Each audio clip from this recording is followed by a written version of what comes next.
Be open for something wonderful to happen. Be open to the possibility. Be open for something wonderful to happen. Be open to the possibility. Welcome to my Becoming a Song Leader design, and that song Be Open was by Debbie Nagy Brown. Was one of the first songs that I learnt and one of the first songs that I shared as a song leader. I did this design in January 2022 when I enrolled in Heather Houston's 6-month song leader training. Here's Heather here. And I did this design to help me get the most of it out of this training and to really keep me on track. And also as part of the CEED course, which I myself was running, the Cultural Emergence Effective Design course, and part of leading the course was to do a design for myself. So while I was stretching my edges with doing the song leader training, I was very comfortable doing the CEED course and the design. So it was a mix of being comfortable and uncomfortable. First of all, Heather asked us, what is our big why? Why do we want to become a song leader? So I did this painting as part of the response. She asked us to do some artwork to symbolise that and to think about myself as coming into the light and holding space for others to find their voice and rippling out harmony and healing into the world. And I really wanted to be able to feel confident enough to share songs on my courses, to spontaneously lead songs around fires and in groups, and to run specific singing circles specifically. Although that kind of idea and that vision came into being through the song leader training.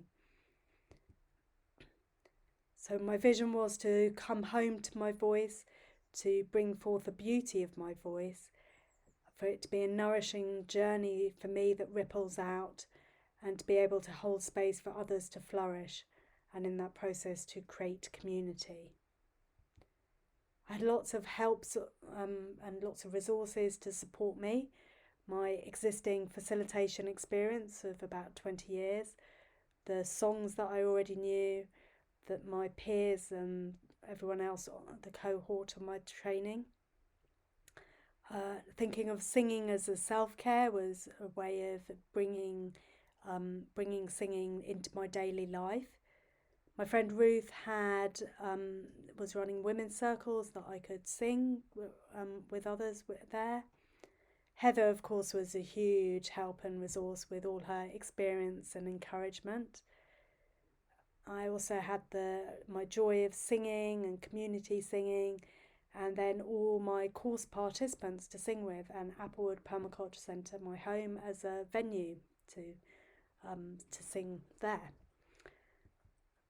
But then my limits were my old limiting beliefs and my old stories and wounds, finding people to sing with, my nerves and shyness, the focus for remembering songs, and particularly to sticking to parts that I found that I was lacking a bit of focus there, and a huge lack of confidence. So most of my limits were actually internal mind limits, I realised. And they led me to my needs, so the integration anchor point. So building confidence was obviously a big need that I had, probably the major need. If I did nothing else but had built more confidence over the journey, that would do the trick. And in fact, it was the biggest thing that I gained from this song leader training. I also wanted to build my song library and the songs that I feel confident in singing and sharing. So that was about learning new songs, and Heather has a huge song library which we had access to, but also remembering songs and remembering that I remember songs. So that was, I had lots of song recordings to keep track of songs, a song folder where I'd print things out, song book where I'd write the words down, which really helped me as a visual learner to write the words out. and then this song pouch. So one of the ideas that I had came from a storyteller, Chris Holland, who had a bag of pebbles with names of stories on, and he would ask people, like round a fire, pick a story out, and they would then pick one out and he'd tell it. And I had this idea, actually I was originally had the idea for stories as well, but I only ended up managing to put 3 or 4 in the song pouch, in the pouch, story pouch. So I changed it to a song pouch, and instead of pebbles, which I thought would be a bit heavier, I would just write cards with the name of the song and the song leader on, and that was enough to prompt me and remind me of that song. And I found it really useful way, also unexpectedly, of actually like planning what songs I would share at a course or a song circle, because I could really quickly just sort them out into piles of yes, no, maybe, and then with the maybe and the yes piles to do a further sort, and then end up very quickly having 10 songs or something that I would want to sing over the weekend or in the song circle. So that song pouch really also was helpful in that way, but also as a way of just picking a song in the morning and saying, yes, okay, I'm going to sing that, rather than getting into the patterns of only singing a few songs. So it really helped me to build my repertoire by encouraging me to sing those songs that were maybe a bit more unfamiliar to me, and to remind myself that I did know them. So there was other needs around training my ear, so looking at intervals, shruti box scales, pitch pipe, then embodying rhythm, so dancing and body percussion and drumming and rattles, and then playing music as well, which I'd still like to do more of. Then one of the needs I had, which was about singing with others, so finding family and friends, singing on courses and women's circles and on Zoom, around campfires, Mother Nature training, Mother Nature trainings and meetings, and then restoring myself. How do I create new stories for myself? How do I heal old wounds and stop sharing old stories? We can fall into the pattern of sharing something that we then no longer believe, but because we're used to telling the story, we retell it. So how do we, that was a big part of choosing new stories for myself, and doing that through journaling and as well was useful. And one of the things that I'd like to move more into is the song writing. So next we move on to the patterns anchor point, and I found this really useful to visit the pattern of the competence cycle, which you can use for learning anything, which moves us from stage 1 of the blissful ignorance to stage 2, where we know what we don't know, and stage 3 of this awkward know-how. We kind of know how to sing a song, but not really. And into stage 4, where it becomes this unconscious competence. And I realised that I was taking songs to stage 3 of that kind of awkward know-how. I'd know how to sing along, but I wouldn't really have embodied it. So part of my journey with this design was, when I was learning songs, to really just take one at a time and really take it through to that stage 4, that embodiment and that unconscious competence, so I really knew the song very well, and then to take it to stage 5, where I was able to reflect on how I learnt it, and so that I'd be able to teach it as well. So that was a big part of helping me overcome the limit of focus, and that kind of feeling like I didn't really know songs well enough to teach them. Also pattern disruption, like how wide do I open my mouth when I sing. And a pattern I noticed from the teach trainings I do is when the pattern of either stretching yourself when you're doing a micro teach, to either stretch yourself with the content or the process, but not both. And so when I was looking at my graduation circle, which was to Heather's Sisters in Harmony Global Zoom community, I chose something that I felt very comfortable with, rather than stretching myself, both in terms of the process of singing online, teaching a song online to a lot of people, and with a song I didn't know, to choose at least a song I did know. The three principles that felt really appropriate for this design was come into the light, how I was coming into the light as a song leader, trusting the process, both trusting myself that I could learn how to be a song leader, trusting Heather that she would guide us in the right way, and making progress visible. So the song patch really helped to make that visible, that I was learning new songs and feeling more confident. So next action, so January we started the training, and I was familiarising myself with that and Heather's song library. First song I taught was Be Open at the beginning of the CEED course on Zoom in January, and then the first live song I taught was Loosen, which was at Ruth's New Year retreat. So straight away I was starting to teach just a few songs, and then I sung some more at Ruth's Dark Moon Circles, and I was getting really great response from people who were like, I was so scared when you said we're going to sing a song, but then we sounded amazing, wow. And so from that they encouraged me to do a full moon circle, which I did in March, my first ever just a song circle. Had 4 people, 8 songs, and we loved it. And then in April, we sung at the Mother Nature team meeting in Hungary, where we recorded some songs for people. And I remember one moment there where, after we had had a grief circle and sharing circle, it was quite deep, and I just felt really moved to spontaneously sing the song We Send Our Love, which was just perfect for that moment, and my need for my vision for myself to be able to share songs spontaneously. I managed that. And then in May I did my first full moon circle at Applewood. Again, had 4 people, but different people, and sang 9 different songs. And then June started bringing songs into my courses and the volunteer week, and this was the graduation we did on Heather's Sisters in Harmony Global course.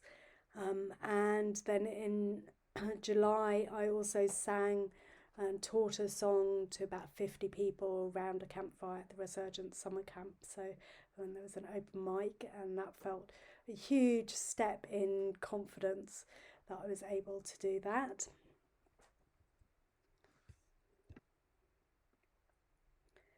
Momentum was really through Heather's training, where every fortnight we would teach a song in small breakout rooms to some of our peers on the training, and that really gave a lot of momentum. I was also trying to learn a new song every week, and journaling and choosing songs randomly from the pouch gave a lot of momentum as well. Recapping the songs I learnt and sharing songs with other people. There's pictures here from the first song leader from the first full moon circle we did at Applewood, and then we had a shared dinner as well as part of that event. And momentum, because I'm turning 50 this year, I wanted to do 50 things, and that included 50 songs remembered or relearnt, 50 new songs learnt, and to share 50 songs. And I'm definitely well on the way to all of those. Not quite sure of the numbers, but definitely on the way. So appreciation. One of the women at the first song circle I did gave me this shaky egg to celebrate myself as a song leader, and to celebrate stepping into that role, which felt like a really big acknowledgement of owning myself, that story of myself as a song leader. So I appreciate my courage for stepping onto the journey, and my voice, memory, music in my body, dancing, and my commitment, organisational skills and technology skills, which also helped me there. I appreciate that I followed my bliss and stepped onto this journey, and my valuing of fun, joy, and pleasure. And of course, I deeply appreciate Heather and all that she's given, and all the peers of my sister as in harmony training. And also at the beginning of each song circle and at the end, we would share some appreciation as well. So we'd bring the appreciation into the singing events.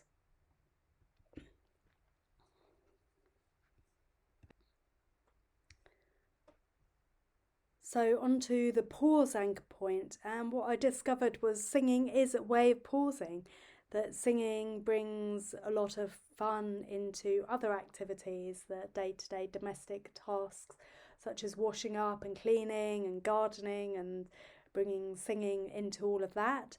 And it helps to energize, relax and motivate me. And I think of singing as healing and medicines as well, and the affirmations that the songs have been really beneficial to me.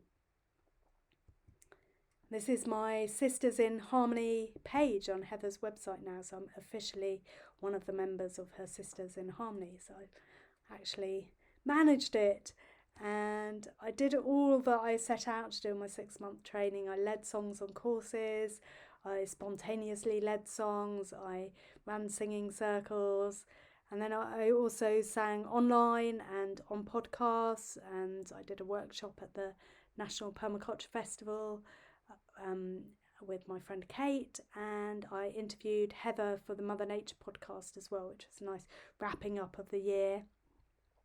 So I found that when I share songs, I actually seem to give other people permission to share songs as well. Maybe it's because I choose simple songs, and so people feel empowered to also choose simple songs, and maybe because I'm not perfect, but I found that that's really seems to happen with me around fires. I share one song, one or two songs, and then I ask, has anyone else got a song? And there's usually enthusiasm for that. So I really feel that I've managed to lean into my other facilitation skills as well. And I've totally exceeded the expectations of how I would grow in confidence over this 6 months training. So it's felt very successful, this design and this training. So looking forward, this is a lifelong journey that I feel that I'm on. I hope to always learn new songs and share them. I highlighted that I've still got many growing edges, including more learning how to lead harmonies and different harmony parts. I'd like to do more music, do more with my voice, exploring my voice more, and I'd love to run regular singing circles as well. So some reflections on the process. So going through the anchor points first, that connecting with the vision was really powerful to start with and helped to keep momentum. With the integration anchor point, it was interesting how Heather had mapped out the training, and that I could relate that then to the needs that I wanted in the integration anchor point. The competence cycle for patterns was really helpful, and to recognise myself and the tendencies I had for sort of stopping learning rather than taking it forward. The momentum of the training was, it gave so much momentum itself if I could keep up with it.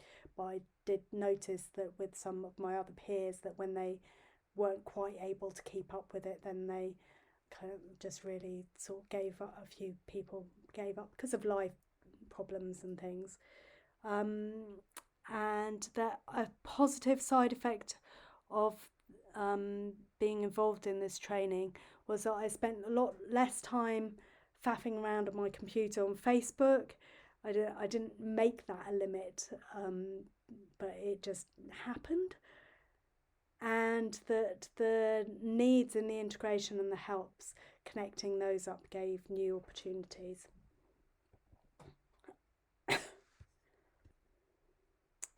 So some of the reflections on the process, well, I'd like to write it up sooner, And speaking over these slides prompted more insights for me, and more of the story came out than just writing it. But there were limits, including learning how to do it and then the upload speed, which hopefully I've managed to overcome, and you are listening to this, but we'll hopefully. And my top tips are that doing a design with other people on the CEED course really helped for accountability, and that if you are doing a design for engaging with a course, that to return to the design if you're not keeping up with that course, and don't just assume that it's a lack of time that you're not keeping up with it, but to dig a bit deeper into the limits and to discover what's going on in your mind, what are the stories, what are the beliefs that might be holding you back. And to organise photos as you go, that would be one of my top tips as well. So I really hope that you've enjoyed listening to this design and it's inspired you to find some singing or to follow a pathway that you maybe feel a bit scared about stepping onto or a bit unconfident, and that actually that it's really so rewarding to follow something that you really wish you could do but feel like you can't, but find someone who has that belief that anyone can do it and that you can as well, and to follow that. So here's the links for Heather's song leader training and all of her amazing music, and for the Cultural Emergence Effective Design course as well. I really hope you've enjoyed listening to this design and feel inspired to do designs of yourselves. Thanks for listening. Bye.